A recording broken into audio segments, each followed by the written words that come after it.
YouTube gitu kan, sambil sok-sokan masak lah apa, ibu-ibu kan pelarian lah gitu. Terus laki ngomong, apaan sih itu musik tangting tuh Jawa banget lu ngeledek gue aja Jawa terus kan, lu ngeledek gue, enggak orang dengerin gini, lagi-lagi aku dengan tidak kesadaran ya tapi tertekan gitu kan. Terus aja aku nyalain gitu, tiba-tiba ini tampil Teh Febi, pertama kali aku lihat itu bulan puasa. Kayaknya baru-baru ngupload di YouTube deh tentang Teh Febi pakai baju kuning itu. Masih jelek ya? Siapa nih bajunya gitu kan, emak-emak siapa nih gitu. Iya, otak masih dominan banget untuk otak masih menganalisa gitu kan. Biasanya kan yang ini whatever lah, orang kan macam-macam gitu ya. Tapi itu pentingnya kita jangan dulu berhenti untuk menganalisa segala sesuatu tuh. Pikiran tuh memang harus ditenangkan kok. Perlu hening gitu untuk menerima satu kondisi yang mungkin ini jawaban lu gitu.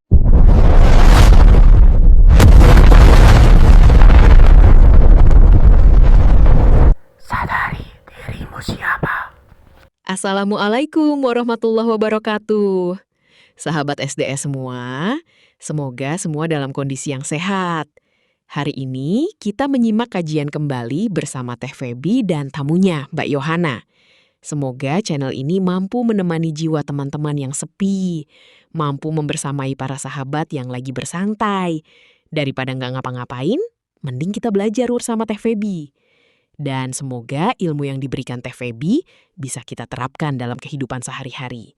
Dan kita doakan Teh Febi dan tim Ngaji Roso senantiasa diberikan kesehatan dan kebahagiaan, sehingga tetap bisa memberikan ilmu-ilmunya kepada sahabat semua. Teman-teman, pernahkah Anda merasa hidup seperti berjalan di tempat? Berulang kali mencoba bangkit, tetapi selalu kembali ke titik yang sama. Seolah-olah ada lingkaran tak berujung yang terus menarik kita masuk ke dalam cerita lama. Hari ini, saya ingin mengajak Anda mendengarkan kisah Mbak Yohana, salah satu peserta Abundance. Sebelum mengenal kelas ini, hidupnya dipenuhi rasa lelah, putus asa, dan terjebak dalam looping cerita yang tak kunjung selesai. Bahkan, di titik terendah hidupnya, ia pernah berdoa, "Ya Tuhan, kalau sampai hari ini tidak ada jawaban untuk hidupku, cabutlah nyawaku." Apa yang sebenarnya terjadi hingga seseorang bisa sampai pada titik seputus asa itu? Dan bagaimana perjalanan Mbak Yohana akhirnya berubah hingga menemukan harapan baru? Mari kita dengarkan kisahnya sampai selesai. Siapa tahu cerita ini bukan hanya tentang Mbak Yohana, tetapi juga menjadi jawaban bagi seseorang yang sedang berjuang hari ini. Kali ini kita bersama dengan Teh Febi ditemenin oleh keluarga baru kita, keluarga lama. Ini the real family. Iya, keluarga lama. Jadi namanya Mbak Yohana. Beliau itu mantan biarawati. Terus seorang psikolog juga, sering nongol di TV, di RCTI dan TV-TV lainnya. Kemudian beliau ini menariknya pasca sarjananya ngambil psikologi di Universitas Indonesia, terus kemudian S3-nya di Munchen di Jerman. Wow. Jadi memang dapat privilege dari keluarga ya. Tapi ya, menariknya kenapa kemudian akan kita elaborasi pada kesempatan sore hari ini, karena Mbak Yohana itu setiap ada event offline Ngaji Roso atau Abundant Revolution nggak pernah absen gitu. Dari batch berapa sih Teh? 11. Tapi setiap ada batch berikutnya di kota mana, ikut terus gitu. Pertanyaannya apa yang dicari gitu kan kira-kira ya. Gimana Teh? Masya Allah. Teman-teman semua halo. Kita bersama Kakak Yohana saat ini. Indah sekali perjalanan ini ya. Kak Yohana ikut kelas batch 11, kalau ada offline ikut. Dia punya pengalaman yang beda-beda. Boleh cerita nggak sayang? Perjalanan awalmu ikut batch 11, apa yang kamu cari? Dan apa yang kamu temukan di dalam kelas? Dan setiap kelas 1 masuk lagi offline berikutnya, ada rasa apa yang beda? Ada kerinduan apa yang terasa? Sehingga kerinduan ini tuh kayak nyandu. Tapi sebelum Mbak Yohana jawab ya, Mm. kapan hari itu dia WhatsApp aku, Ya. Mas, boleh nggak sih ikut offline lagi yang di Jakarta? Langsung tak jawab, nggak boleh. Dan itu aku jawabnya tuh serius loh, bukan mainan loh ya. Iya. Karena merasa, berarti kelasnya nggak ada gunanya deh buat Yohana. Ikut terus gitu. Ngaji Rasul Bootcamp juga ikut lagi gitu kan. Iya. Terus janji Mas nggak bakal nangis, nggak bakal teriak-teriak. Ah, Jadi memang ada yang berbeda Mas Hendra, bahwa Bandan Revolution itu bukan kelas. iya. Dia ruang jiwa di mana sebuah rasa kekosonganmu terisi di situ. Mm-mm. Di situ ada cinta. Di situ ada kebersamaan. Iya. Di situ ada kemesraan yang nggak keisi di rumah dia gitu. Sayang, boleh cerita nggak? Apa yang kamu rasain? Nangis dulu boleh. Sebelumnya Yohana gimana? Terus Oke, pas masuk kelas gimana? Sayang? hai teman-teman. Oke, izinkan saya sharing dengan mengalir saja, seapa adanya, seiring alirannya saja. Saya akan cerita. Mungkin ini cerita nanti akan bermanfaat buat teman-teman semua. Awal saya masuk di batch 11 itu, saya itu adalah manusia yang seringkali terjebak pada looping cerita-cerita gitu ya. Bangkit jatuh, belum mengerti tentang yang namanya akar, root dari apapun yang terjadi dalam hidup kita ini, bahwa kita sendirilah penyebabnya gitu, belum paham. Jadi lebih ke denial bahwa mungkin penyebabnya parenting orang tua kita zaman dulu. Ini pesan juga buat orang-orang tua yang nantinya punya anak gitu ya, bahwa cinta itu akan menyelesaikan semuanya sih. Yes, Ya. betul. Berawal dari suffering itu, berawal dari titik terendah itu, saya mencari gitu, sampai seperti mengancam Tuhan gitu. Tuhan, kalau abis ini nggak ada jawaban gitu, terserah lu aja, gue nggak percaya sama lu gitu. Tuhan, gue nggak percaya sama lu, hidup gue gini amat gitu kan. Karena ada beberapa titik dalam hidup saya itu yang tidak bisa mengambil keputusan sendiri. Semua di drive sama orang tua. Dan pada saat orang tua tidak ada, drive itu beralih ke pasangan dan seterusnya seperti itu. Ini ada apa gitu? Ngomong yang deep banget gitu, Tuhan kasih saya jawaban. Kalau sampai di titik ini juga Tuhan tidak kasih saya jawaban, kasih mati aja saya, ngapain saya hidup kayak gini? Nah, ini kan ada lonjakan dari dalam bahwa sebenarnya ini bukan aku. Nah, di sini kita bisa menjabarkan bahwa ini bukan gue gitu. Gue tuh bukan yang kayak gini. Pertanyaan yang deep banget dari dalam, tapi apinya tuh ibaratnya kecil banget tuh, halus banget. Tapi tetap saya pelihara. Ayo gitu kan. Ketemu channel ini. Awalnya buka Kang Abu dulu. Terus dia biasanya jalan mati sendiri kan, yang namanya channel itu. Tiba-tiba ada musik Jawa, itu apaan sih ini gitu kan. Tang ting tung. Iya, tang ting tung Gitu, dan aku sebel banget nih lagi berantem sama laki Sama sebenarnya. kayak mantan ininya ini, suaminya TVB juga gitu, sebel sama itu. Awalnya kan kita intronya. nggak ngerti Iya. gitu. Tahu lah. Sakti aku tuh. Lagi berantem sama laki, gue ngidupin YouTube gitu kan, sambil sok-sokan masak lah apa, ibu-ibu kan pelarian lah gitu. Terus laki ngomong, apaan sih itu musik tang ting tung Jawa banget lu ngeledek gue, dia Jawa terusnya kan, lu ngeledek gue. Enggak, orang dengerin gini, lagi-lagi aku dengan tidak kesadaran ya, tapi tertekan gitu kan. Iya. Terus aja aku nyalain gitu, tiba-tiba ini tampil lah TPB. Pertama kali aku lihat itu bulan puasa, kayaknya baru-baru ngupload di YouTube deh tentang TPB pakai Iya. baju kuning itu. Ya. Masih jelek ya? Siapa nih bajunya gitu kan, emak-emak siapa nih gitu. Iya, Apaan sih? otak masih dominan banget untuk otak masih Enggak menganalisa gitu gitu kan. kan. Biasanya kan yang ini whatever lah, orang kan macam-macam gitu ya. Tapi itu pentingnya kita jangan dulu berhenti untuk menganalisa segala sesuatu tuh. Pikiran tuh memang harus ditenangkan kok. Perlu hening gitu untuk menerima satu kondisi yang mungkin ini jawaban lu gitu.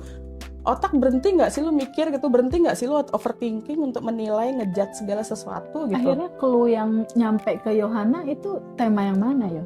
pertama kali banget teteh muncul yang tentang keterpurukan teteh. Wah, ini mah parah daripada gua. Oh, Orang dia nggak punya duit, iya. nggak punya suami, nggak ada motor mobil, semuanya yang disebutin gua ada gitu. Dan nggak ada juga Bener lagi ya. pasangan. Iya, nggak ada lakinya gitu. Income. Nah, sementara gue ada nih, tapi gue beranteman misal gitu kan.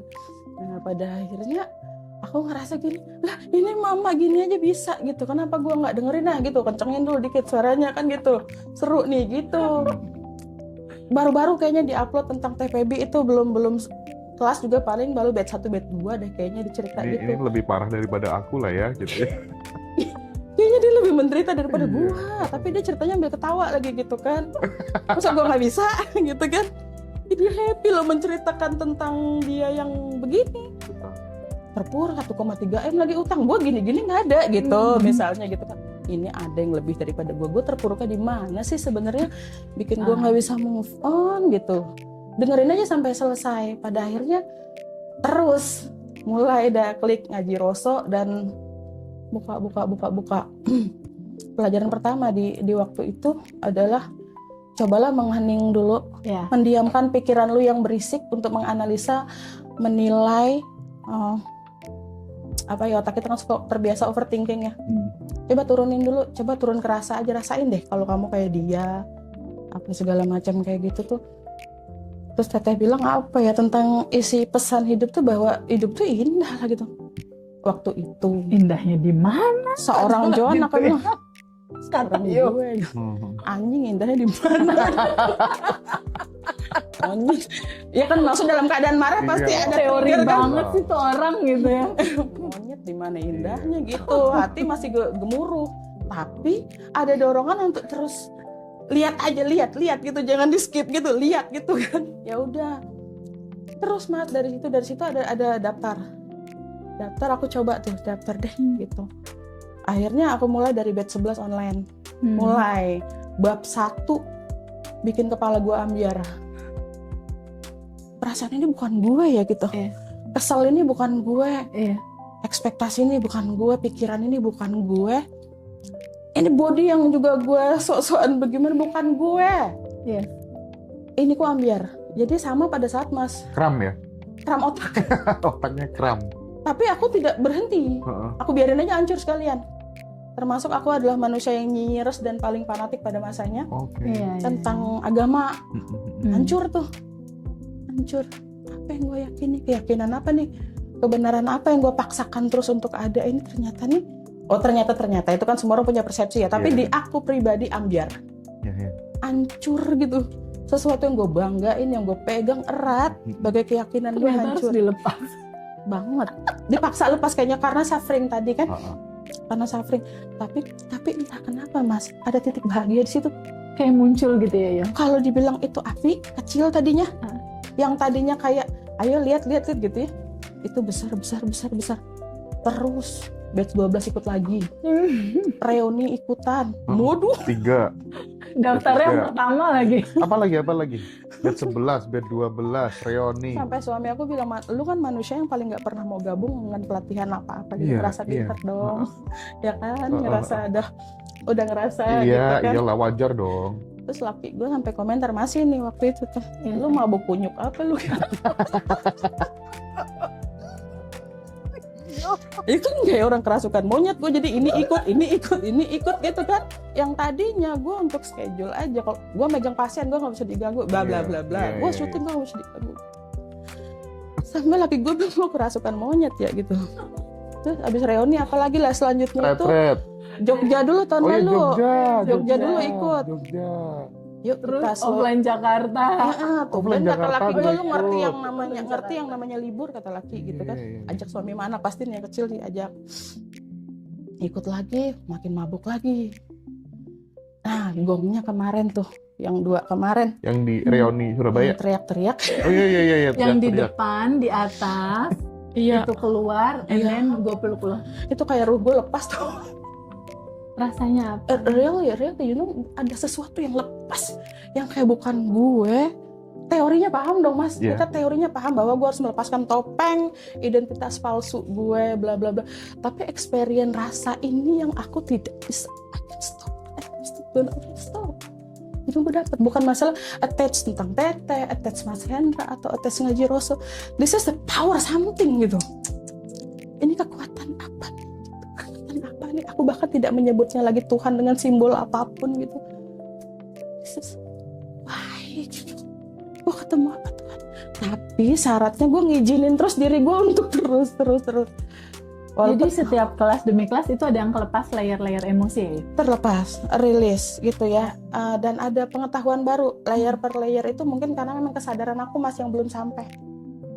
Pada saat aku menemukan hal baru, aku mau mengartikannya bahwa oh ya kesadaran gue kemarin di sini. Terus aku dapat lagi hal baru, kesadaran gue di sini. Upgrade aja terus dengan mengizinkan untuk kosong. Bonusnya disebut ya perekonomian stabil gitu. Kan turun naik kan, up and down terus relationship sama pasangan membaik tanpa aku mengkomunikasikan secara verbal, beres sendiri. Allah. Berubah sendiri. Nah, ini di hari ini batch 27 aku menemukan lagi experience bahwa everything is illusion yang kata Albert Einstein itu real. Iya, betul. This is real gitu. Jadi nggak perlu kita komunikasi keluarnya, emang di dalam doang gitu. Di mana-mana mah kamu sendiri sebenarnya. Ini kali yang disebut wajah Allah di mana-mana ya. Iya. Aku nggak perlu nyari si A, si B, si C, itu mah aku semua dengan versi yang lain. Yes. Gimana aku nggak cinta coba orang diriku semua gitu. Aku lagi again and again. Tapi nanti pasti ada batas di mana pada saat ini mulai attach aku berhenti. Ya. Karena aku membatasi untuk tidak attach pada akhirnya. Keindahan ini tidak attach sebabnya. Tidak melekat pada akhirnya betul, gitu. Betul. Tapi pada saat aku lagi orang bilang diving, ini aku lagi divingin. Lihat keindahan demi keindahan Mas gitu. Tapi ini experience yang pastinya cuma bisa dilakukan dan dilaksanakan sama masing-masing orang. Kita nggak bisa menginikan experience orang lain. Karena setiap orang kan punya kesadaran berlayar beda-beda. Aku bercerita secara universal pun kan belum tentu sama rasanya sama experience dia orang gitu. Iya. Jadi pada saat kamu melihat ada sebuah realita rasa nggak bebas sedari kecil, rasa terkukung, rasa yang nggak bisa mengekspresikan diri kamu apa adanya, dan di titik kamu rilis itu terlepas satu-satu, berarti goal terbesar yang kamu rasakan itu apa ya? Ya Allah, newborn, lahir kembali. Aku terlahir seapa adanya aku sudah tidak pusing mau diterima tidak diterima, aku tidak peduli mau perfect dan tidak, aku tidak lagi di drive sama energi itu, dan menjadi diri seapa adanya tuh enak. Ada rasanya yang kurasakan ngalir sesuai maunya gitu. Apa ya? Sesuai alirannya. Terserah aja gitu. Kan enak. Kemarin kan aku kayak ngelawan. Wah, rasanya kan tuh gedebak-gedebuk rasanya kalau ngelawan. Kayak berantem sama diri sendiri. Kayak berantem sama diri sendiri. Pada saat waktu kemarin di Surabaya, kamu rilis dan pertama kali kita ada rasa yang beda. Ini kenapa Jujur, sih orang-orang komennya kok kayak saudara kembar ya ini kan? Kan kita satu tubuh dalam 2 jiwa. Lanjut. Itu ada rasa apa? Rasa itu, rasa diterima, rasa setelah 40 tahun umur aku ini, aku ngerasa itu pelukan pertama yang not attached ya, not attached. Itu pelukan pertama kali yang aku seapa adanya. Ya ampun. Because selama ini kan you hebat. Pulang-pulang gua hampa.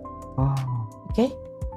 Walaupun tidak semua, mungkin mereka juga mungkin tulus, tapi akunya yang nggak buka diri. Hati aku yang nggak aku buka untuk cinta itu, aku yang nutup. Nah, akhirnya rasa apa yang kamu rasain kemarin? Itu tuh kalau experience rasa pasti tidak akan bisa terjelaskan seapa adanya di sini. Aku nggak bisa cerita, bukan nggak bisa, aku nggak tahu. Ada rasa plong bikin ada rasa... membuat kata-katanya bingung gitu. Jadi itu lepas newborn, aku merasa kayak terlahir kembali 40 tahun. Ini tangisan yang tertahan. Gue boleh teriak kayak monyet sekalipun, dan gue nggak dijudge. Yang selama ini gitu aja nggak bisa, ya kan? Selama ini gitu aja nggak mampu, gitu aja nangis. lu perempuan begini lu dijasa gitu kan, pasti ada yang kayak gitu kan. Nggak boleh kayak gitu ya, lu tuh harus perfect, lu tuh harus kuat, lu harus hebat gitu aja. Kok nggak bisa itu tangisan pertama yang gue kayak mungkin bayi lahir yang wow udah nggak ada batasnya gitu. Juga sayang sih. Iya gitu kan. Iya, gue nggak dibatasi dengan judging apapun, dan gue jadi diri gue sendiri. Itu kayak terlahir kembali mas, ngeplong sampai ke badan-badan. Dari Surabaya sampai sekarang gue nggak pernah lagi konsumsi amlodipin tiap malam. Ini ringan. Wow, hebat, mantap. Gue mengkonsumsi tahunan udah amlodipin, obat-obatan bla bla bla bla, pentolin selalu bawa gitu ya. Sesek karena nahan mungkin ya. Teorinya aku tahu, secara akademis teorinya aku tahu. Emang banyak yang kayak gitu. Tapi Aku pun juga ada yang gitu. Kita ini apa ya kan banyak tahu lah ya karena bergaul sama orang-orang pinter gitu kan. Teori ya, prakteknya jatuh bangun. Untuk nangis depan orang itu kan sesuatu yang selalu ditahan kan. Iya, Nggak iya. boleh, lu nggak Betul. perfect nanti depan orang, lu apaan begitu. Psikolog lu tempat orang nangis lu nangis, Iya, nggak mungkin. Ya, jadi pada saat Yohana nangis saat di Surabaya, aku cuma melihat ada keindahan cinta di dalam tangisan dia. Nah, so sweet. Jadi aku cuma peluk waktu itu, terus aku cuma bilang apa? Love you. I love you, yo. Hmm. Semakin dia teriak, semakin I love you. Semakin teriak, I love you sayang. Kayak adik sendiri gitu ya. Ini aku sakit mas, waktu rilis itu sakit itu kayak nyokap suka ngehukum pakai raket nyamuk gitu ya sih. Gitu. Tapi dirimu kayak di stasiun-stasiun TV itu apa sih? Ngomentarin artis-artis gitu? Aku sebagai Kasusnya psikolog yang artis-artis gitu. hanya melihat situasi ini secara kepribadian orangnya, misalnya Oh. kasus siapa si A gitu, ini dia kenapa sih sampai ada kasus begini, perceraian begini atau kasus bla bla bla gini, dia tuh adalah pribadi yang seperti apa kayak gitu. Jadi aku nggak kerana hukum, Oh, kerana iya, mana-mana, iya, nggak iya, sesuai iya. porsiku aja. Boleh minum ya? Boleh sayang, silahkan.